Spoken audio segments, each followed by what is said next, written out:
Hello, and welcome to video 5 of our 5-part series of videos on personal well-being for managers being offered for TaAF by Renair Wellbeing. I'm Nimet Renair. I'm a leadership and organizational well-being coach, consultant, and trainer, and I work with Renair Wellbeing. So it's been a pleasure going on this journey with you, and we're at our final video, where it's really bringing a lot of the key points that we've discussed during the video and pulling it together very much now with the focus on you as a manager and how your own well-being and your own care that you take for and of yourself directly impacts your team and how it can actually help them just by the fact that you yourself are investing and supporting yourself. So in video 4, we spoke a lot about focus and about presence and about bringing yourself in focus first, the person that you're with or the group of people that you're with in focus.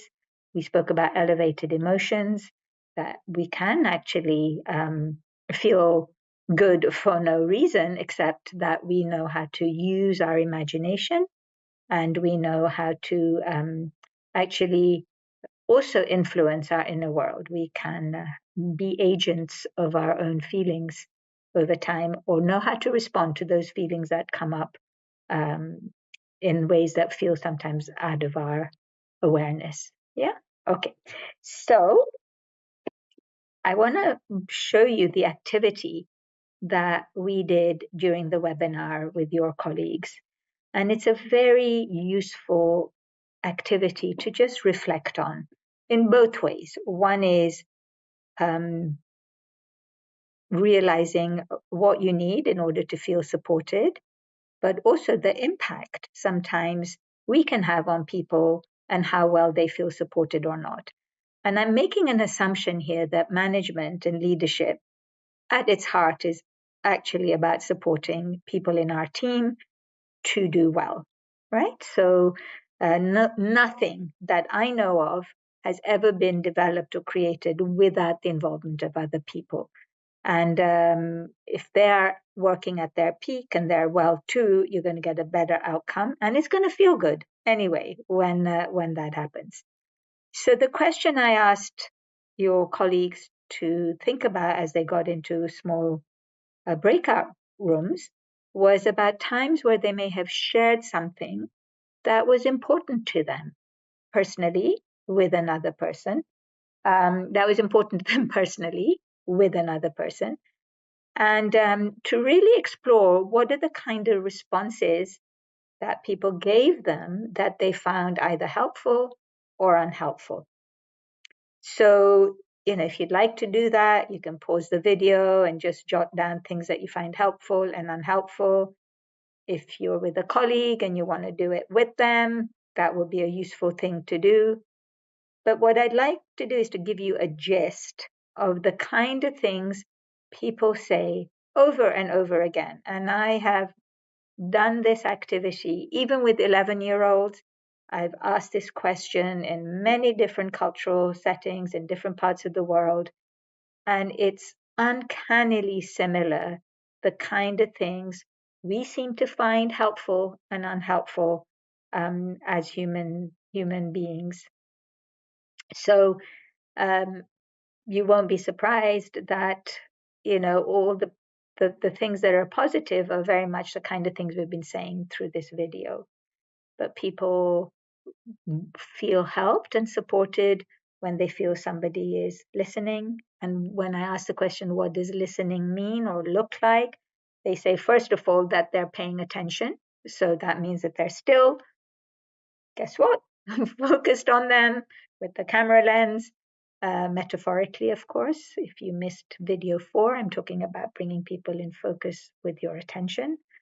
And then they want and feel helped when somebody actually acknowledges how they're feeling. So while I recommended that we name how we're feeling, it's really wonderful to also have someone else name it for you too, to say, that must have been frightening, that could have been embarrassing, that must have been wonderful, and what you do is you're getting someone's inner voice to go, yes, that is how it was, and she gets it, or he gets it, or they get it.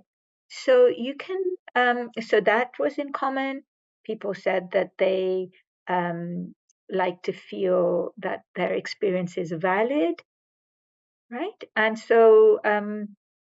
that there's time. We don't want to be rushed. So the feelings they get when they get this kind of presence and someone who's actually seeking to understand is that they feel self-respected. Somehow the problem gets a perspective. They begin to feel like they got a sense of what else they can be doing. Now, the opposite are the things that, ironically, we sometimes see in the world as ways of being helpful. So over and over again, people will say, we don't find it helpful when someone gives us advice right off the bat. Right? So there's a place for suggestions and advice, but when someone's emotionally flooded, that's not the time to be giving advice. Platitudes. Oh, well, look at the bright side of things. Everything should be okay. You'll be all right. That feels like a denial of what's happening. Come on, you're making a mountain out of a molehill. So diminishing, dismissing the experience someone's sharing. A big one is what I've started to name a Me Tooism. You know how it is when someone takes over the conversation. Oh, that happened to you? Guess what? That happened to me too. But it's usually more or worse or, uh, more dramatic. But they've taken over the conversation and it becomes about them. So that's considered unhelpful. Feeling that like the person's busy looking at their phone or saying, I'm listening, while they're busy doing all kinds of other things. So the presence and the attention is not there. So you get the idea. Oh, interruptions, being interrupted, people finishing your sentence, guilty of that a lot. And so when I look at the list of the unhelpful or some, distractions, well, let's not think about that now. Let's go do something else and forget about it. And, so many of these things I would say I have done and still sometimes fall into doing, but the intention is to help. But when you actually ask yourself what is helpful, that requires the kind of things we've been talking about, which is way more self-management, a person who's self-managing, they're more disciplined, they're not interrupting you because they're managing themselves. They're able to be present, they're able to keep you in focus, they are able to maintain an elevated emotion in their heart. Now, all of these things are already by nature require cultivating. But when our well-being is well stocked, we're more likely to build that muscle and it comes more easily. But when we ourselves haven't been managing our own selves and we are more likely teetering on being emotionally flooded or not wanting to deal with how we're feeling, it's very difficult to be present with your team members. And one of the things that I learned recently is this whole notion of emotional contagion. So we're emitting energy, whether we like it or not. And this is me not being woo-woo. There's science around the electromagnetic fields that we're all bumping up against each other's electromagnetic fields. And depending on where our emotion levels are, it's contagious. So you will know, you might be in a great mood, you've had a wonderful day, you're great, and then you can walk into a room or a meeting or into a conversation with someone, and before you know it, you feel deflated because you've picked up something that's not necessarily how you were feeling, but you've picked up the emotion they're emitting. Similarly, as a manager, our ability to influence or our level of contagion is 3 times higher. So if I'm a leaky bucket, having not managed myself, I am also impacting my team awarely or unawarely. All right. So even more so we also take responsibility by self-care, self-management, to also be careful what we're emitting. Okay. Now, I think the nicest thing about all of this is bringing that goodwill that we have for others. And I have spoken to so many managers and leaders who subscribe to well-being programs for their staff, subscribe to wanting, these perks and that for their teams. And when I ask them, what about you?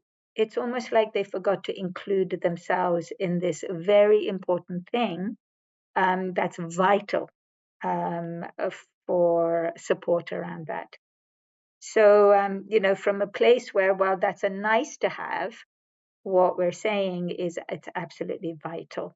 It's vital at so many levels. And it's changing things we might have learned in our own cultures or in our upbringing or in what society seems to be sending as messages on, more, more, more, push, push, push. It feels like, that's counterintuitive, but actually it's smart. It's very smart to do that. And apart from the fact that I think we need to be much kinder to each other and to ourselves as human beings. So, what happens then when we are able to do this is part of the emotional intelligence components, as I shared with you, is social awareness and empathy. And there are different kinds of empathy. There is a cognitive empathy. So sometimes you need to know that people think differently from you. And if we judge them because they think differently, we've missed cognitive empathy. So one is to try and say, oh, how can I relate to this? So I give you an example. When in one of my jobs, I was this, energizer bunny, Miss Enthusiasm. And so when I would go to meet with my boss, I'd be there with all of this and I could see him. And I very soon learned from a place of cognitive empathy that that doesn't work for him. He needs bullet points. He needs to be forewarned what I want to talk about. And so that was a way of matching cognitive empathy. Emotional empathy, a lot of us know as empathy, which is getting a sense of what someone's feeling. We don't want to get lost in it, but I know what disappointment feels like. The reasons that I may be disappointed will be different from how someone else is feeling disappointed, but at least I can connect on disappointment, and have a sense of what disappointment feels like, even though the thing they're disappointed about would not disappoint me, or the things that disappoint me may not. So we don't want to get into the content part, but much more on that person is feeling disappointment, and I know what disappointment is, and I can empathize or connect on that feeling. And then there's something that, overrides all of it, which is empathic concern. Because you can have people pretty good at cognitive empathy and emotional empathy, just because they're very clever at picking up cues. But when you add empathic concern, which is compassion and goodwill and genuinely wanting the best for that person, then something really powerful happens in the impact of empathy. And it's a vital part of human connection. And again, as I say, if my well-being is compromised, my ability to be present, I'm emotionally flooded, it's harder for me to have access to this. And so,